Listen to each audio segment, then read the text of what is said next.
My name is Ross Slater Finch and I am an artist and designer.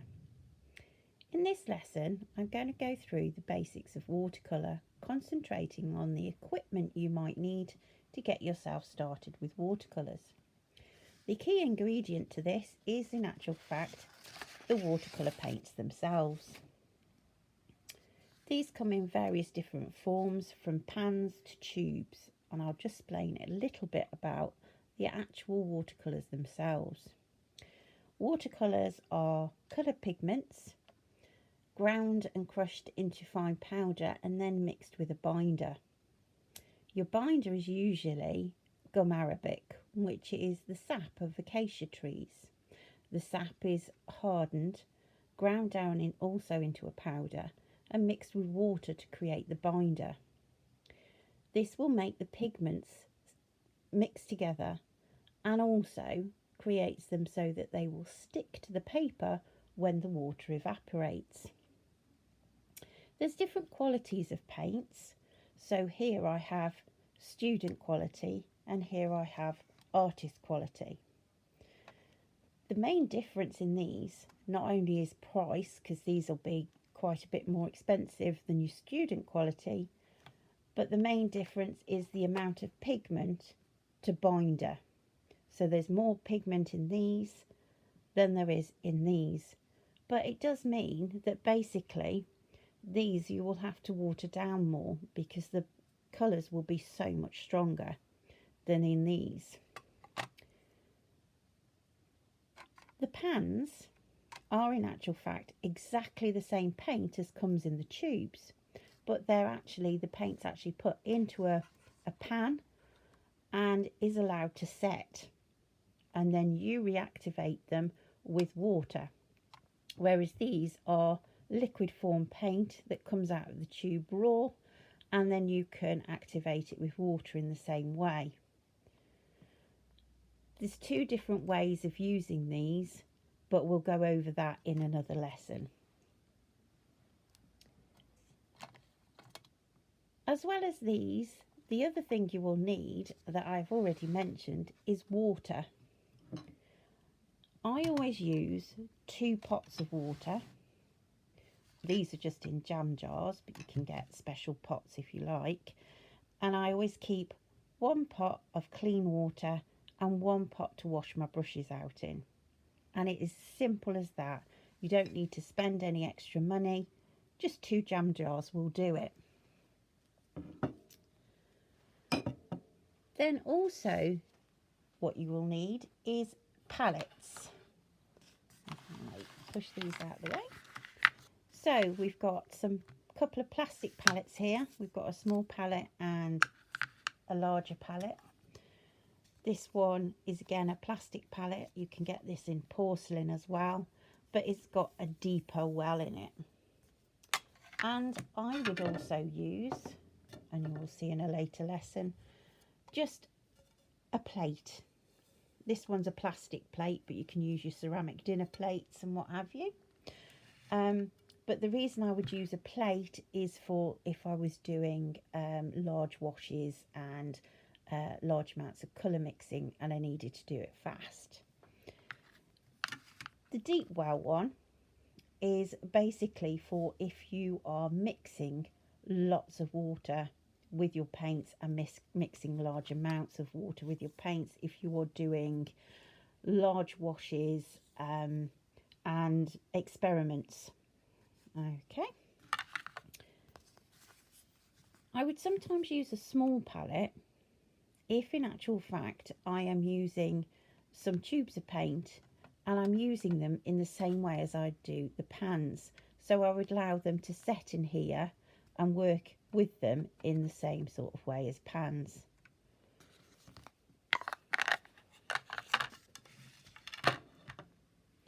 The next thing that you would need is paper. So there's various sorts of paper. Watercolour paper comes in a couple of different types. You have cellulose, which is wood pulp or plant fibre, and then you have cotton rag paper, which is, as it explains, it's made of cotton rag. Cotton rag is more expensive, but it handles multiple layers much better than the wood pulp or cellulose paper. Doesn't matter which type it is, they all come in 3 different types. You have one that's called a hot press, which is smooth and is pressed hot. You have a cold press, or they also call it not, which means that it's not hot pressed. This one has a slight texture to it, but not a huge texture. And then you have rough, which is one that is a heavy texture and is very good for landscapes and rugged pictures, and if you want certain effects in your watercolours. They also come in various different weights. You will see on here, it says on the pad here, £150 or 350 GSM. And this is in actual fact the weight that it's pressed at per square metre. And you will also see on here, usually they will tell you various different features about the paper. For instance, this is a cold press surface, medium, so it has a slight texture but not too much texture. Also here it tells you that it's internally and externally sized.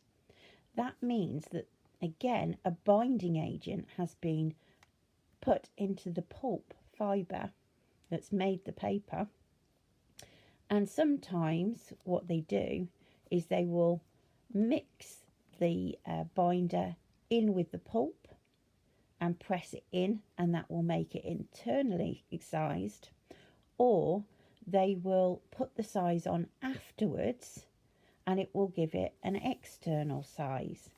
This one, for instance, is quite a heavy duty paper because it is both internally and externally sized, which in actual fact makes it perfect for students and people that are just setting out, because it will take lots and lots of punishment because it has a binder inside and outside.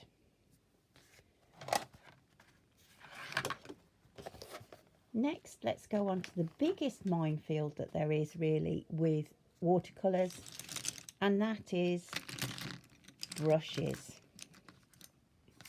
So there's that many different brushes, that many different types, different makeups, and so on and so forth. And I will dedicate a lesson purely to watercolour brushes later on. But for basics, there is 2 main types, which is a natural fibre and a synthetic.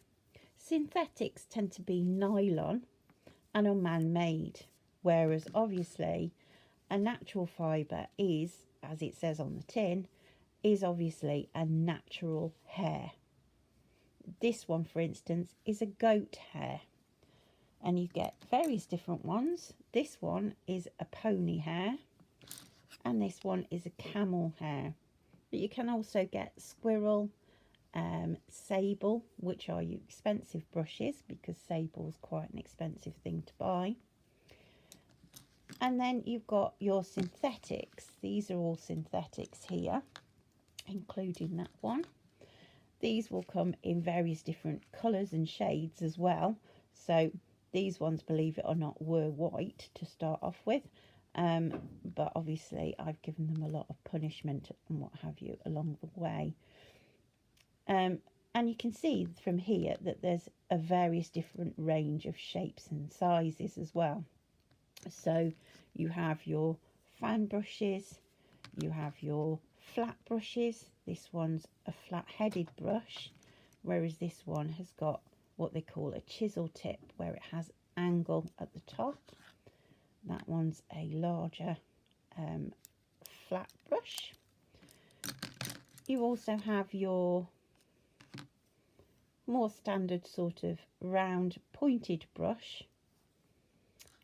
Those also come in a longer head as well, that's either called a liner or a rigger. And then you've got things like this that's called a filbert, because it's actually got a shaped head. This one is a filbert but in a natural pony hair. And then you've got things like this, which is a dagger, and this one is in actual fact called a sword, because it's a longer version of the dagger and it has that sweeping sort of head movement there. All these I will discuss in a later lesson, but I would suggest that you start off with a couple of basic brushes, which would be a round pointed brush. This one is a size 4, and also perhaps a smaller one, about a size 2 or maybe a 1 for really fine detail. A synthetic flat brush, because you can get nice coverage and you can get some nice fine details with that without it being too big. This one's a size 8, or is also known as 3/8 of an inch. And then you want something like this, which is an inch wash brush.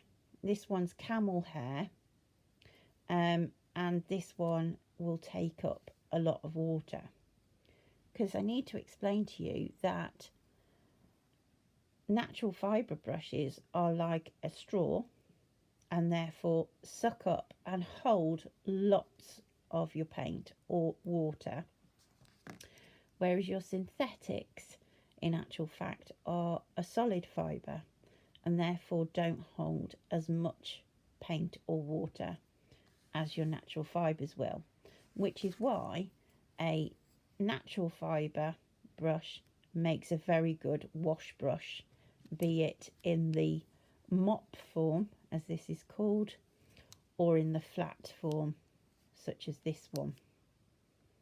Okay, the only other thing really to mention in actual fact as a basic is tissue. This is just a basic standard kitchen roll. Some people use sort of cloths, old t-shirts, old tea towels, that type of thing, because it's washable. But as I will show you in a later video, sometimes you are actually picking off lots and lots of water or colour, and therefore it's very absorbent and your cloth will get wet quite quickly, and therefore using tissue means that you can just keep getting more and more tissue, whereas once your cloth is done you need to wash it and dry it out before you can use it again. I tend to always use tissue with watercolour, but I might use a cloth with acrylics or oils. All depends on the medium for me, but I tend to use tissue with my watercolours. That's about everything that I need to cover in this lesson with you, because that is actually the basics of watercolour equipment. In the next video, I will also be showing you how to actually use the paints and how to add water to them and do some basic swatch map work with you. So until the next lesson, hope you've enjoyed this, and I look forward to seeing you again.